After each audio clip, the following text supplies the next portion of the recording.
Assalamualaikum warahmatullahi wabarakatuh. Teman-teman, jumpa kembali dengan Om Ders CMKF. Ki Anom Dwijo Kangko tanggal 18 kemarin pentas di Kecamatan Gundang, Kabupaten Nganjuk. Ada beberapa hal yang perlu saya sampaikan. Ada informasi-informasi yang perlu saya sampaikan terkaitan dengan Ki Anom Dwijo Kangko, tentu pintu masuknya dan pernik-pernik daripada pentas wayang. Teman-teman, kita ikuti dulu video tentang Ki Anom Dwijo Kangko. Di belakang nanti kita akan berdiskusi.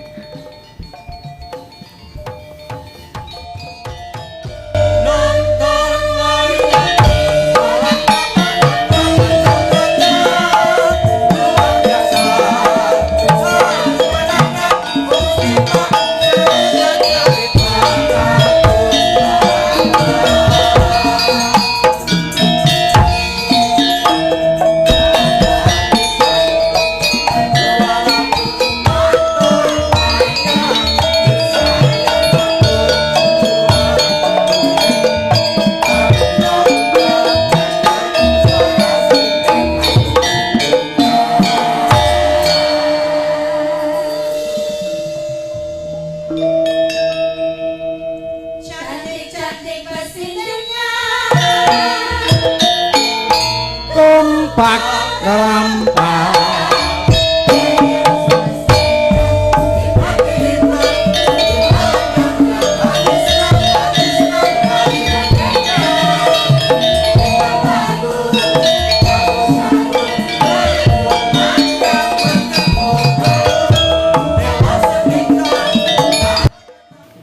Itulah teman-teman cuplikan dari Digalak Ki Anom Dwijo Kangko pentas di Nganjuk tanggal 18, dan informasi bahwa nanti awal-awal Juli itu juga pentas di Nganjuk dengan bintang tamu Niken Salindri di awal-awal Juli ya. Teman-teman, sebelum kita cerita banyak tentang diskusi, mumpung tidak lupa bahwa Ki Anom Dwijo Kangko adalah saudara Ki Cahyo Kuntadi, berasal dari Jawa Timur ya. Kalau tidak salah Blitar atau Tulungagung, kalau salah saya dikoreksi ya. Kemudian akhirnya bertempat tinggal di Jawa Tengah. Ki Cahyo Kuntadi selain dalang juga menjadi dosen di ISI ya. Kedua dalang hebat tersebut adalah putra Ki Sukron Suwondo. Ya, sebelum itu saya ingin menceritakan tentang Ki Sukron Suwondo, seorang dalang juga yang mempunyai putra terhebat. Ini ada satu informasi teman-teman, bahwa di dalam cerita ini diceritakan bahwa Ki Sukron Suwondo itu sebagai pengarang lagu, ya, pencipta lagu, antara lain Sesideman, Sri Huning, dan lain-lain. Apa yang perlu saya sampaikan pada Anda semua, bahwa lagu-lagu tersebut adalah lagu yang sangat familiar, banyak digunakan untuk pentas-pentas, baik musik maupun di pewayangan maupun campur sari, tetapi diwakafkan untuk masyarakat. Diwakafkan untuk masyarakat, apa maksudnya? Bahwa lagu itu tidak dilisensikan, sehingga siapapun yang menggunakan lagu itu, baik cover lagu maupun seperti ini, tidak kena klaim hak cipta teman-teman. Tidak kena klaim hak cipta, akhirnya lagu itu bermanfaat bagi orang banyak, juga bermanfaat bagi siapapun yang membawakan lagu-lagu itu. Di sisi lain, banyak lagu-lagu yang baru yang sudah dilisensikan, sehingga kalau lagu itu dimasukkan dalam pewayangan akhirnya kena klaim hak cipta. Dan mungkin walaupun channel atau pentas ini banyak penontonnya, yang punya channel tidak punya manfaat apa-apa. Itulah keluhuran budi dari seorang Ki Sukron Suwondo. Keluhuran budi dari Ki Sukron Suwondo. Semua orang pada tahu bahwa lagu itu tetap karya Sukron Suwondo, tetapi lagu itu diwakafkan untuk kepentingan masyarakat. Oke, seperti itu, kita lanjut ya teman-teman. Ada beberapa contoh yang pernah saya lakukan, bahwa saya kemarin merilis video di satu pentas tertentu dengan bintang tamu Niken Salindri. Setelah saya rilis, ternyata akhirnya video saya dihapus.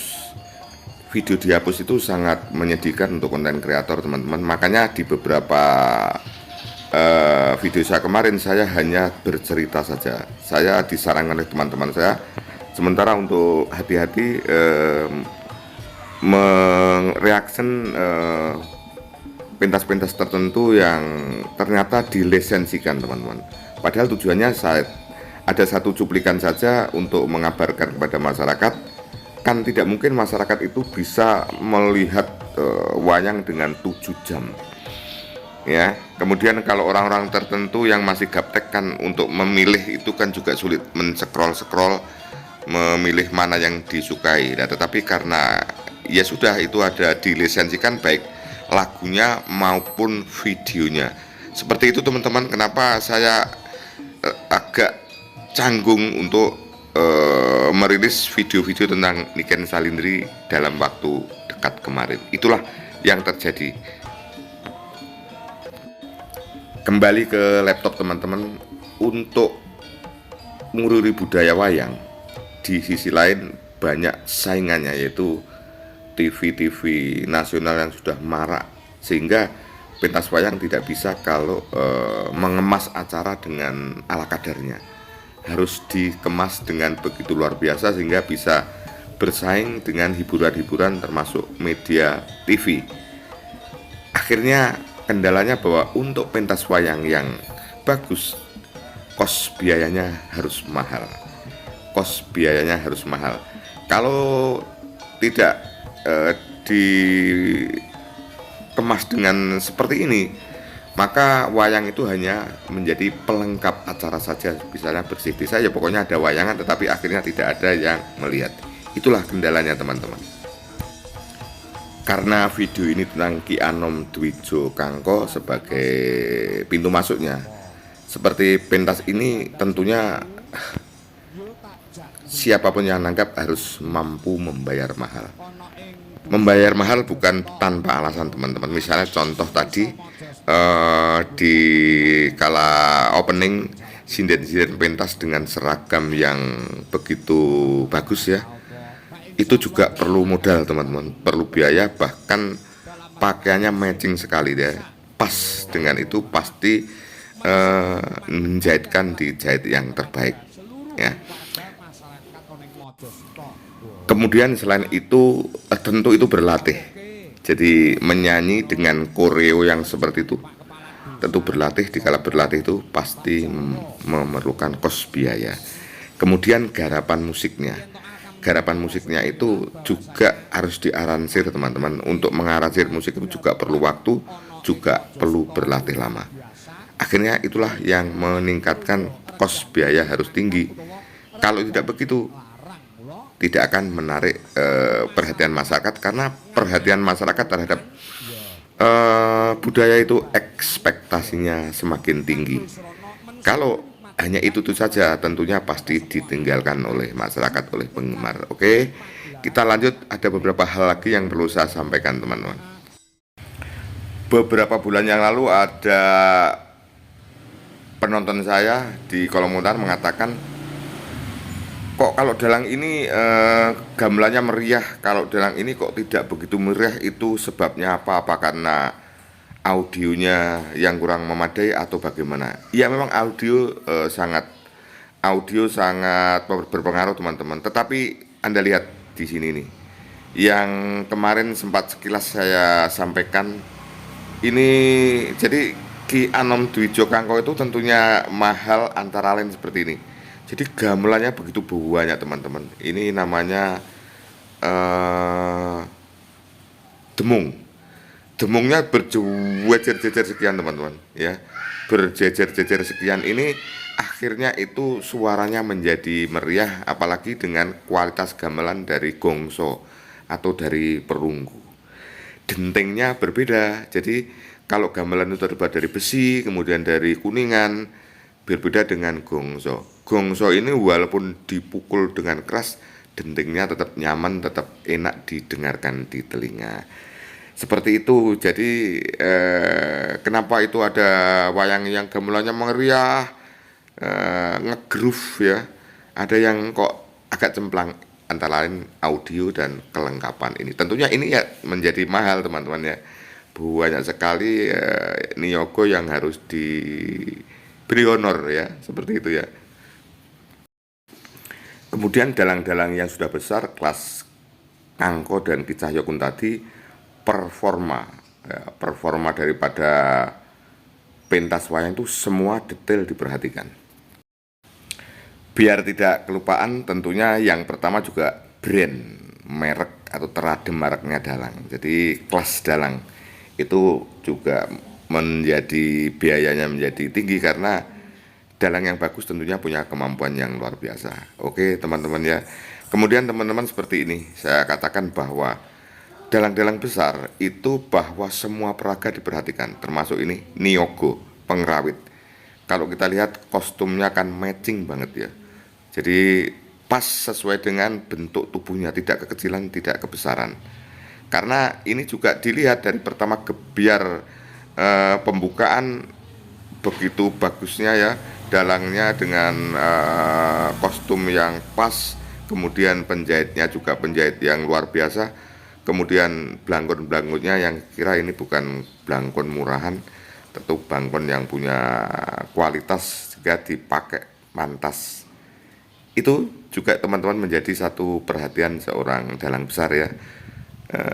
Selain juga kemampuan memanage semua pagelaran itu menjadi bagus, itu adalah satu kepiawaian, satu brand seorang dalang yang sudah punya nama. Kemudian juga bahwa dalang-dalang besar itu punya satu standar. Standarnya misalnya panggungnya harus rigging, harus ukuran sekian dikali sekian ya. Kemudian pakelirannya juga dengan kualitas yang bagus, juga wayangnya wayang yang masih bagus, wayang-wayang dengan pembuatnya yang bagus. Itu akhirnya diimbun jadi satu, menjadi satu menjadi sekian. Nah itulah. Jadi kendala untuk melestarikan budaya. Jadi karena persaingan, kalau wayang ini hanya di pentas apa adanya, tidak ada yang menonton. Kemudian teman-teman audio, sound systemnya. Kalau dulu orang melihat wayang itu paling yang melihat hanya orang beberapa di sebuah desa, tetapi sekarang dengan cakupan penonton yang sangat luas, apalagi di lapangan, juga perlu audio yang bagus, yang punya kapasitas buat yang besar, itu juga menimbulkan biaya yang tinggi ya, dengan kualitas dan jangkauan yang itu teman-teman. Jadi yang bisa saya sampaikan biar kita berdiskusi, kalau ada yang kurang tolong dilengkapi ya teman-teman.